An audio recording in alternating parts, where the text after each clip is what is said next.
social media has been just, boy, going crazy last 24 hours because Chicago attorney Exavier Pope, you've seen him on our show as a panelist numerous occasions. Let's just say he took exception to an Uber driver texting him saying, "Can you cash app me some money to get some gas to drop your food off?" Exavier joins us right now. Exavier, glad to have you here. First of all, man, clearly you did not expect this thing to blow up the way it's blown up. I'm just doing what social media has been a place where many consumers frustrated with the bad customer service, having to push many different buttons, customer service calls being taken outside of the country, have gone to social media to resolve their to resolve their customer service complaints. And that's been where they've been the most responsive. And so after contacting them via the app and them not doing anything as the situation was happening, I took to Twitter to really talk to them. And eventually it became a conversation now that everyone seems to be having. So folks, so this guy, and you posted these screenshots, and he asked you to send him some money via Cash App so he can have enough gas to drop your order off. And he said, "Yo, it's your Uber driver. I can't make it to you unless I can somehow get gas money." Then he said, "Hello." Is this you saying this is unprofessional? He says, "I understand, I'm very sorry, but let me know what you want me to do." Okay, and you're like, "I want you to drop my food off." And so then you post it, and all these people are attacking you, saying you should have sent the guy the money. That's not your expectation when you get food delivered, Roland. You pay for your money up front. You pay for any tip, and then you give additional tip if you want to after that food has already arrived. Now, understand, Roland, as someone who deals in a space where I don't want to be asked to do the business of this company. I understand workers and they go through different issues in a gig economy and people have it hard. But Roland, if you have someone ask you this, and then on top of this, Roland, they were calling me incessantly and they were texting me. So at that point, I didn't feel necessarily comfortable, and it didn't feel like this was charity. It felt a little bit more like a shakedown. I'm not going to deliver your food unless you pay me. And so at some point I was contacted, and Uber has a safety line, and I contacted them about the safety issue and say, "Hey, this is what's going on." They didn't respond to me. And at some point I asked him, "Hey, don't deliver the food. I don't want it anymore." And then at some hour later, he just happens to show up where I was. And then at that point, I didn't feel safe. And also the food was probably incredibly cold. And after telling him not to come, I felt that my food might have been tampered with. So I didn't want the food to be delivered. Anybody in my situation would have done so. I think we have a lot of fake self-righteous people online that are saying this was something that they would have done ahead of time. I don't believe it. And also, Roland, we live in this Elon Musk Twitter. A lot of people were really sympathetic when I first posted this online. But at some point, we had an army of trolls coming at me and changing the narrative of the conversation. And that's where disinformation is happening in Elon Musk era, is that the trolls are setting the conversation.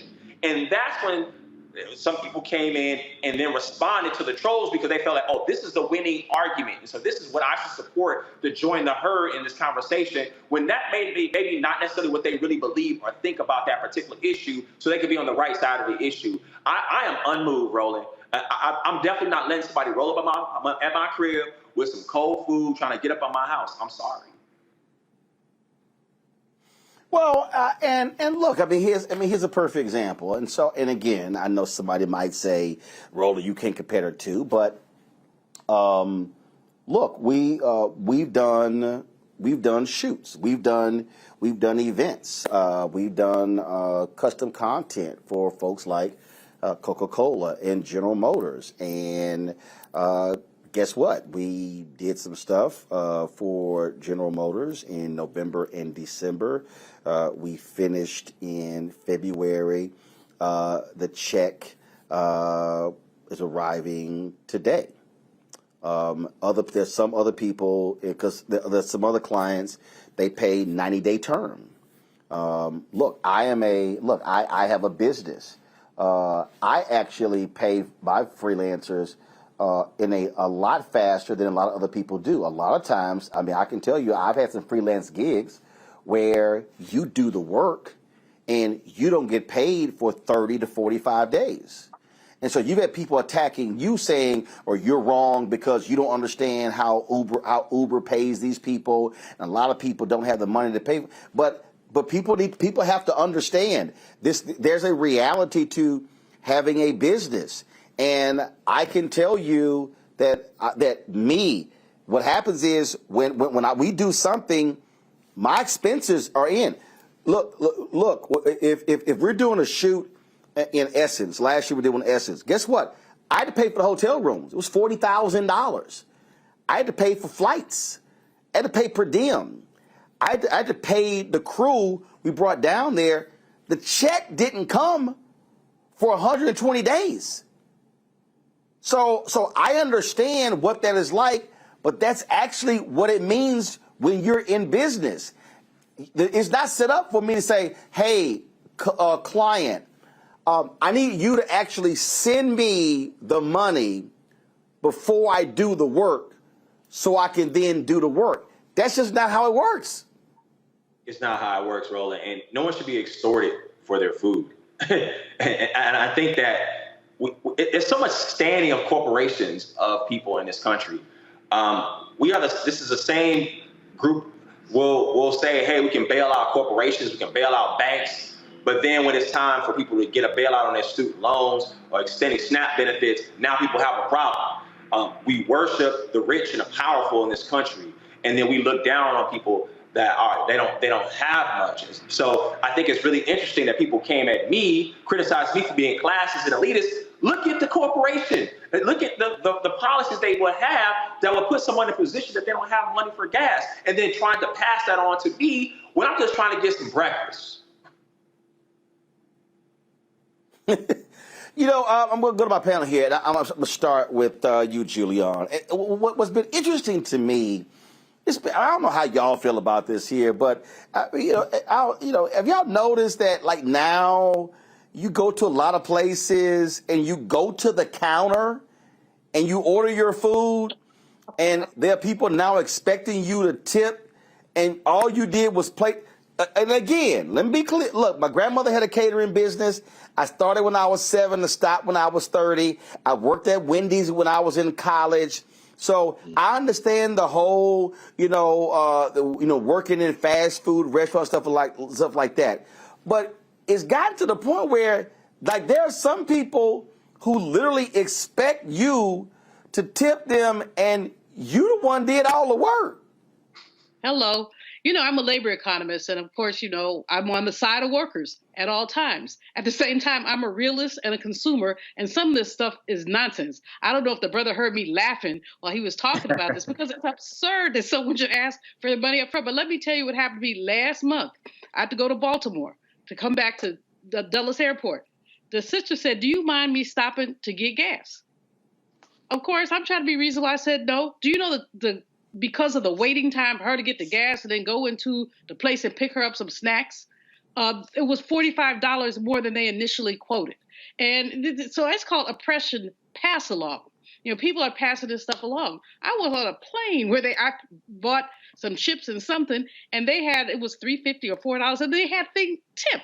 I am not tipping airline stewardesses. I'm sorry, it just ain't happening. It's absurd. It's exploitation. I have much sympathy for the workers, But the one you should be mad at is not the brother who wouldn't give you gas money. You should be mad at the folks that you are working for. Like he said, all he wanted was some hot breakfast. And as he said, when they left it on the sidewalk like that, we know that it was cold. So he wasn't getting what he paid for anyway. Yesterday, it wasn't Lyft, it was Amazon shorted me half of my order.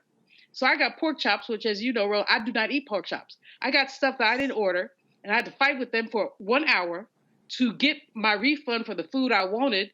And the woman was like, "Well, we give you a $5 credit." I was like, "Oh, hell no. You're going to give me more than that. And they did. But the point is that somehow workers are feeling beleaguered. We're feeling beleaguered, but the capitalists are making the money. And this brother was absolutely right to hold his ground. Right. Brother man, and anybody who's mad at you, I tried not to use profanity on this program, that there's a word that begins with F that they really ought to look at. Reese, so let me just put a little twist on this. So imagine you order a pizza from Pizza Hut or Domino's, and the Domino's or the Pizza Hut driver say, hey, I ain't bringing your pizza unless you send me some gas. And you're like, don't your ass work for Pizza Hut or Domino's? I mean, it's ridiculous. This could be a card in my next edition of my AmITrippingGame.com if y'all want to cop that. But honestly, this is why I don't do the food delivery stuff, because every time something goes viral, it's a mess attached to it. You have drivers complaining about their low wages. You have people complaining about their bad experiences. I'd rather just go get my food myself. I like my food hot. I will eat my food in the car. I got a little dinner tray, which I put my food on top of, and I will enjoy my food that I picked up myself right there, and I ain't got to worry about nobody being crazy. But I do feel sympathy for you, Exavier, because they were piling on, and I 100% agree with you in terms of this disinformation and these manufactured viral moments where people start to pile on because now they think that all of these inauthentic accounts saying negative things is the way to go. That's the opinion they need to jump on. So, I mean, I think you did the right thing by at least not eating the food, because I wouldn't want nobody's food after I've been arguing with somebody for 30 minutes either. That part. Right. That part. Greg, one of the things that that is, in many ways, with stuff like this here, I'm real old school. I am. We do a lot of traveling when it comes to the show, and Anthony, who's directing, his ass is the king of his ass, Uber Eats, DoorDash. I don't know. If there's a food delivery service, I know he got the app. And so matter of fact, we were here in Atlanta in 2020, and we had rented an Airbnb, and so we had all of our equipment there. We stayed there, and they got a kitchen. So Anthony kept ordering. I'm like, man, you better get your ass in that kitchen and cook something. I'm like, and see, when I'm also old school, one of the reasons why I also want to go pick my food up, because I'm not about to sit here and order and then wait another 45, 50 minutes for people to deliver it. But the flip side is that a lot of these restaurants are getting screwed by these same companies when it comes to that. And so I would rather order from the restaurant and go pick up the food myself to ensure that company gets the total amount of money they're supposed to get. Absolutely, Roland. I mean, Brother Pope, I sympathize with you, because I don't know what I would have done. I, too, like Roland, I'm an alum of Wendy's. I worked Wendy's in high school, then Arby's, and I'm from Nashville. So any of y'all know Crystals, y'all know my undergraduate job. I worked the graveyard shift, 10 p.m. to 6 a.m. I'm always going to side with the workers. If you go into Panera or the grocery store or anywhere and you see folk lined up with their phones in their hands trying to grab food and get it to you as soon as possible, this is basically, it ain't slave labor. I would not compare anything to slavery, nothing comparable to slavery, but this is capitalism. I keep probably about 10 singles in my back pocket when I leave out the house, because invariably I see people at the entrances to places asking for money. And anytime, and maybe it's a scam, maybe it's a not, but what's $1 to me? What's $1 to somebody else? And I always buy the paper Street Sense, which is sold here in Baltimore and DC for the unhoused. Because when you are at the most precarious end of society, that is indefensible. And I tell you, poverty should enrage all of us. And so, yeah, I use Uber Eats sparingly because, it's so funny. And Reese Boss Baby, I guess, is born digital. But can you imagine if we had had these apps when we were children? My mother and father probably would have put us out the house because people showing up at the house with food. And what the hell happened? I mean, we all know children who Hey, You- hey, hey, Greg, that ain't got nothing to do with growing up. My nieces, my nieces, my dad was like, yo, hey, who the hell at the door? That's what I'm saying. That ain't growing up. That was last week. Listen. I did the same thing. My nieces, I was like, who the hell at my damn? And look, I got the ring, and so man, my nieces come down. And I was like, hey, where y'all asses going? Cause we real black, and I know every black person on this set identify. Tell me if I'm wrong here. If in your house did no damn kids 18 or under, your ass was not supposed to open that damn door. Mm-hmm. You talk about See? a But butt Roland, whipping. your Protea niece, Malvo, if you open a yeah, door without her permission, you would be no question. missing part of your But hind part. but this, But more than that, she had a whole thing about ordering food. The whole thing, like we got food at home. What's wrong right. with you? You walk in there with a That's birthday bag, that's stacked where I'm upside going your with. head. See, Greg. See, That's where I'm going with. so Xavier, I gotta ask you this. So, has this whole situation led to you take your ass to your kitchen and learn to cook some breakfast?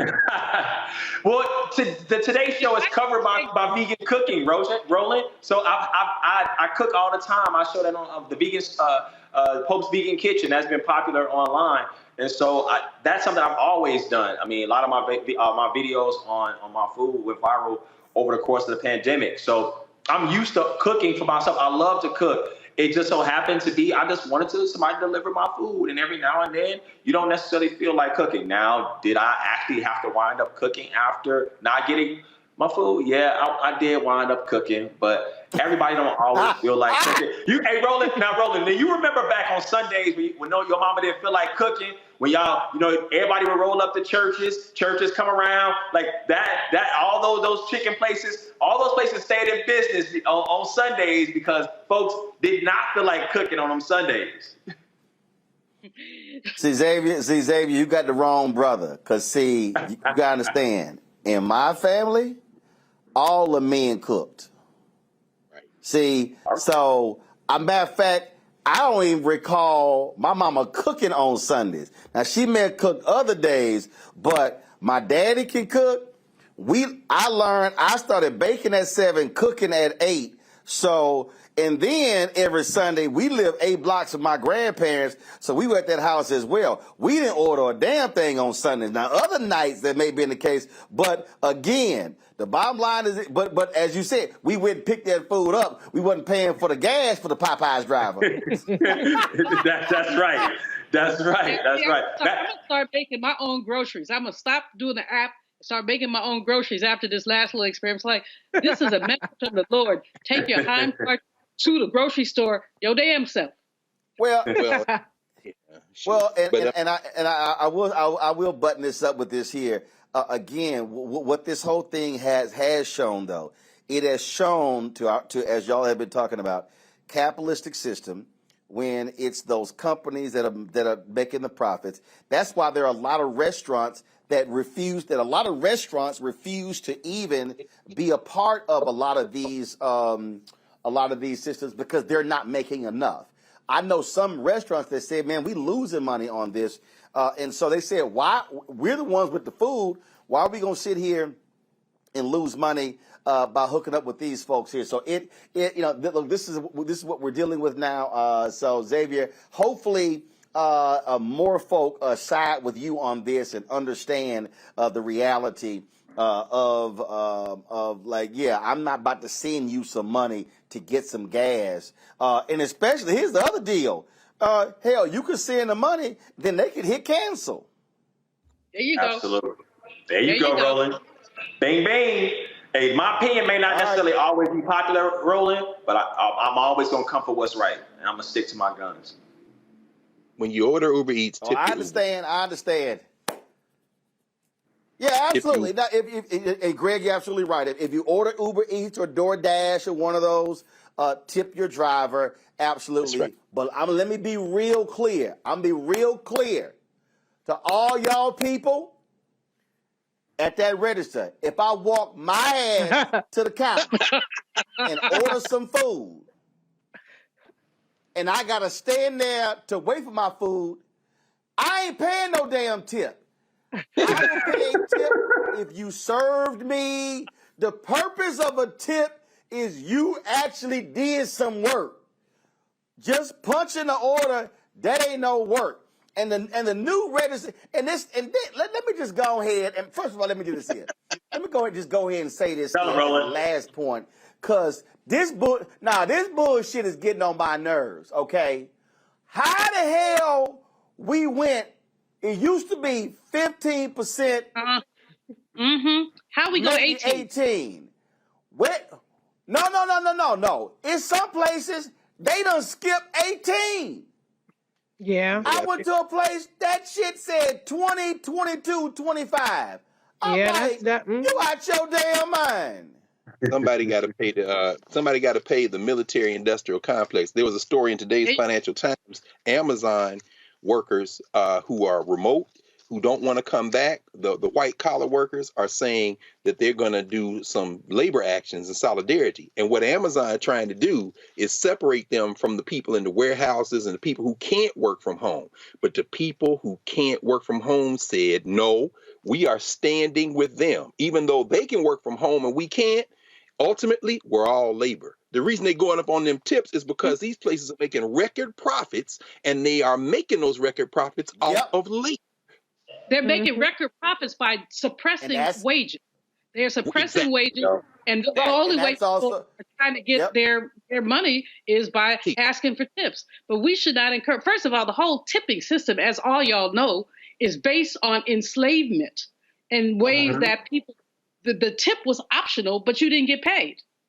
That's the basis of the tipping system. So we understand exploitation basically derives off our exploitation, and we need to stand up against that. We just need to stand up against it. I have sympathy, enormous sympathy for working people.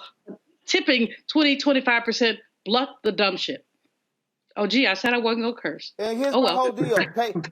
Pay folk right.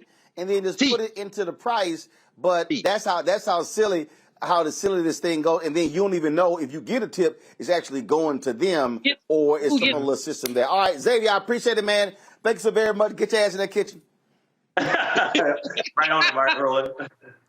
All right, folks, back to our Roland Mark Unfiltered video in just one moment. When you talk about blackness and what happens in black culture, we're about covering these things that matter to us, speaking to our issues and concerns. This is a genuine people-powered movement. There's a lot of stuff that we're not getting. You get it, and you spread the word. We wish to plead our own cause. Too long have others spoken for us. We cannot tell our own story if we can't pay for it. This is about covering us. Invest in black-owned media. Your dollars matter. We don't have to keep asking them to cover our stuff. So please support us in what we do, folks. We want to hit 2,000 people, $50 this month, raise $100,000. We're behind $100,000, so we want to hit that. Y'all money makes this possible. Check some money orders. Go to P.O. Box 57196, Washington, D.C. 20037-0196. The Cash App is $RM Unfiltered. PayPal is R Martin Unfiltered. Venmo is RM Unfiltered. Zelle is Roland at RolandSMartin.com.